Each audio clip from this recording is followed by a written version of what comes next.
Students, अभी तक हमने ग्रोथ एंड डेवलपमेंट के विभिन्न पॉइंट्स के बारे में पढ़ा था। उनके विभिन्न डायमेंशंस, प्रिंसिपल्स और प्रोसेस के बारे में पढ़ा था। आज हम पढ़ रहे हैं स्टेजेस ऑफ डेवलपमेंट, विकास की अवस्था। हम सभी जानते हैं कि मनुष्य एक शिशु के रूप में जन्म लेता है। पहले गर्भाधान में वह भ्रूण के रूप में रहता है, फिर उसके बाद वह विभिन्न अवस्थाओं में जाता है। तो आज हम आपको बताएंगे कि विभिन्न मनोवैज्ञानिकों द्वारा जो विकास की अवस्थाएं हैं उनको किस तरीके से डिफाइन किया गया है। विभिन्न मनोवैज्ञानिकों द्वारा जो विकास की अवस्थाएं होती हैं वो 7 प्रकार की होती हैं, 7 स्टेजेस होती हैं। उसमें सबसे पहली स्टेज होती है प्रीनेटल स्टेज या गर्भावस्था, जिसको कि हम जो कि 9 माह की होती है, जिसमें कि गर्भाधान से जब शिशु जन्म लेना शुरू करता है तो गर्भाधान से जन्म तक इस अवस्था को हम परिभाषित करते हैं, वह कहलाती है गर्भावस्था। नेक्स्ट होता है हमारा शैशव अवस्था, इन्फेंसी। तो जब शिशु जन्म लेता है तो जन्म से जो आयु है वह 5 वर्ष तक की अवस्था को, शिशु जब जन्म लेता है तो जन्म से 2.5 वर्ष तक की अवस्था को हम शैशव अवस्था कहते हैं, इन्फेंसी की अवस्था। थर्ड पॉइंट होता है हमारा बाल्यावस्था। तो जो बाल्यावस्था है वह अवस्था 3 से 10 वर्ष की कही जाती है। 3 से 10 वर्ष तक की अवस्था को हम बाल्यावस्था के रूप में डिफाइन करते हैं, जिसको कि हम चाइल्डहुड भी कहते हैं। नेक्स्ट होती है हमारी 4th स्टेज, किशोर अवस्था। किशोर अवस्था को हम 11 वर्ष से 18 वर्ष तक की अवस्था को किशोर अवस्था कहते हैं, जिसमें विभिन्न प्रकार के शारीरिक परिवर्तन होते हैं। नेक्स्ट होती है हमारी युवा अवस्था। युवा अवस्था हमारी 18 से 25 वर्ष तक की अवस्था को हम युवा अवस्था कहते हैं। तो हमारी 6th स्टेज जो होती है प्रौढ़ावस्था होती है, जिसको कि हम एडल्ट स्टेज कहते हैं। यह एडल्ट स्टेज जो है 25 से 55 वर्ष की आयु में कही जाती है। नेक्स्ट होती है हमारी वृद्धावस्था, ओल्ड स्टेज, जो कि 55 से मृत्यु पर्यंत तक चलती है। अब हम यहाँ पे ये देखते हैं कि जो विकास की अवस्थाएं हैं वो विभिन्न मनोवैज्ञानिकों द्वारा 7 स्टेजेस में डिफाइन करती हैं, परंतु कुछ मनोवैज्ञानिकों का मानना है कि जैसे रॉस जो मनोवैज्ञानिक थे, उनके अनुसार जो विकास की अवस्थाएं होती हैं वो 4 होती हैं। पहली होती है शैशव अवस्था या इन्फेंसी, जो कि 1 से 3 वर्ष तक होती है। नेक्स्ट होती है प्रारंभिक बाल्यावस्था, अर्ली चाइल्डहुड, जो कि 3 से 6 वर्ष होती है। नेक्स्ट जो 3rd स्टेज होती है वो उसको कहते हैं उत्तर बाल्यावस्था, लेट चाइल्डहुड, जो कि 5 से 15 वर्ष होती है। और लास्ट रॉस के अनुसार जो स्टेज होती है वह किशोर अवस्था होती है, जो कि 12 से 18 वर्ष की अवस्था को उन्होंने किशोर अवस्था के रूप में डिफाइन किया है। अब हम ये देखते हैं कि विभिन्न मनोवैज्ञानिकों के द्वारा 7 स्टेजेस बताई गई, रॉस के द्वारा 4 स्टेजेस बताई गई, सेले के अनुसार 3 स्टेजेस बताए गए। तो अंत में जब सभी स्टेजेस का विश्लेषण हुआ तो विद्यालयी शिक्षा के लिए जो स्टेजेस हैं वो 4 डिफाइन की गई।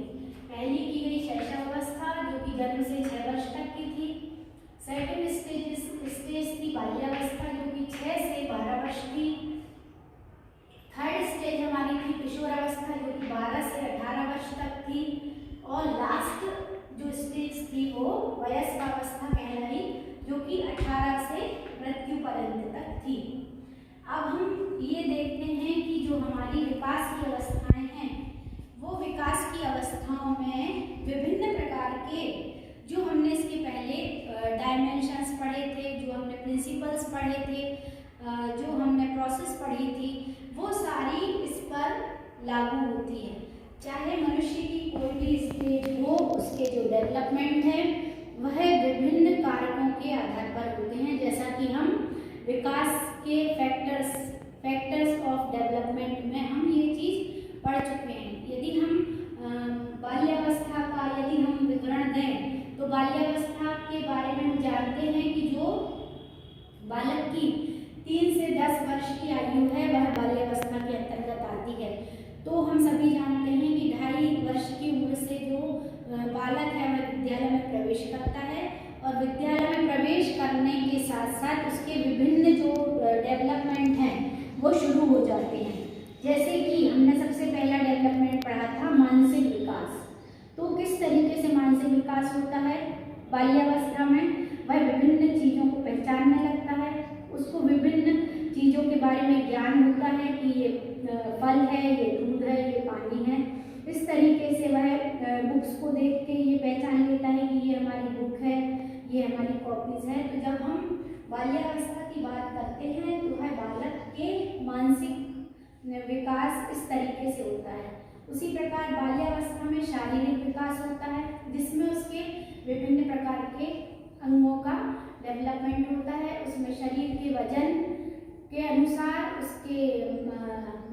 उसका भौतिक विकास होता है, मतलब उसका शारीरिक विकास होता है।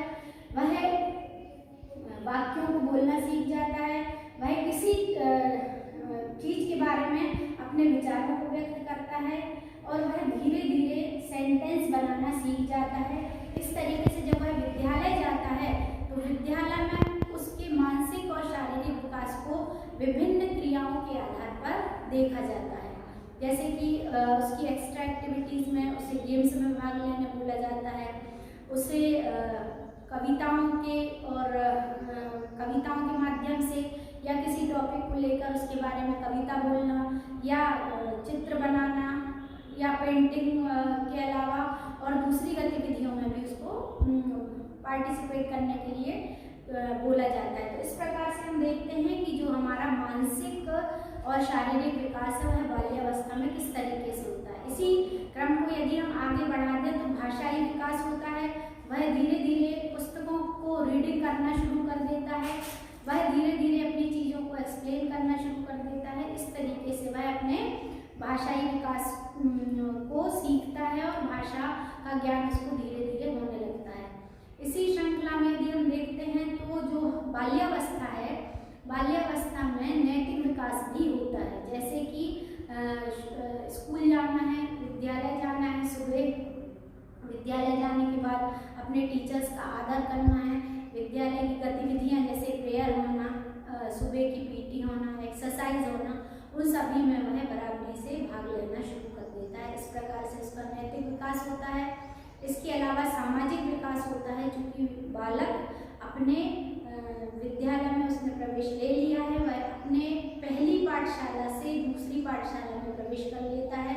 क्योंकि बोला जाता है कि जो बालक की माँ होती है वह उसकी प्रथम गुरु होती है, परंतु 3 वर्ष से आयु के बाद जब वह विद्यालय में प्रवेश करता है तो वह सामाजिक चीज़ों को भी सीखना शुरू कर देता है। उसे यह सिखा दिया जाता है कि ये टीचर हैं, ये आंटी हैं, या विभिन्न प्रकार के जो हमारे सामाजिक उत्तरदायित्व हैं उनसे उनको संबंधों को सिखाया जाता है। इसके अलावा उसको बहुत सारी चीज़ें मीडिया दूरदर्शन के माध्यम से भी सिखाई जाती हैं, बोलकर सिखाई जाती हैं और किताबों के माध्यम से उसको सिखाई जाती है। इस प्रकार से हम देखते हैं कि जो हमारी विकास की अवस्थाएं हैं वो हर अवस्था में विभिन्न प्रकार की सिद्धांतों का पालन करते हुए व्यक्ति को आगे की अवस्था में प्रवेश कराती हैं।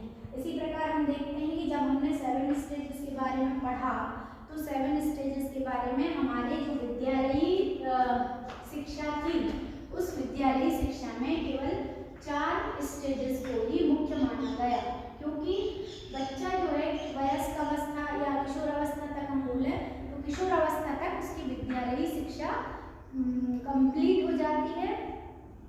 किन्हीं परिस्थितियों में वह विद्यालयी शिक्षा को अपूर्ण करता है, नहीं तो अधिक 50% विद्यार्थी ऐसे होते हैं जो किशोरावस्था वाली प्रारंभिक शिक्षा को पूर्ण कर लेते हैं और कई जो विभिन्न आर्थिक कारणों से जिनकी परीक्षा बीच में ही छूट जाती है या जिनका शिक्षा बीच में ही छूट जाती है, वह आगे जाकर वयस्क अवस्था में अपनी शिक्षा को पूर्ण करते हैं। इस प्रकार हम देखते हैं कि जो विकास की अवस्थाएं हैं वो 4 स्टेजेस को पूर्ण करती हैं: शैशव अवस्था, बाल्यावस्था, किशोरावस्था और वयस्क अवस्था। इसके बाद नेक्स्ट जो हमारा वीडियो रहेगा उसमें हम आपको बताएंगे कि बाल्यावस्था और किशोरावस्था में कौन कौन से कारक प्रभावित करते हैं तथा इनकी अपनी मनोवैज्ञानिक उपयोगिता क्या है। Thank you very much.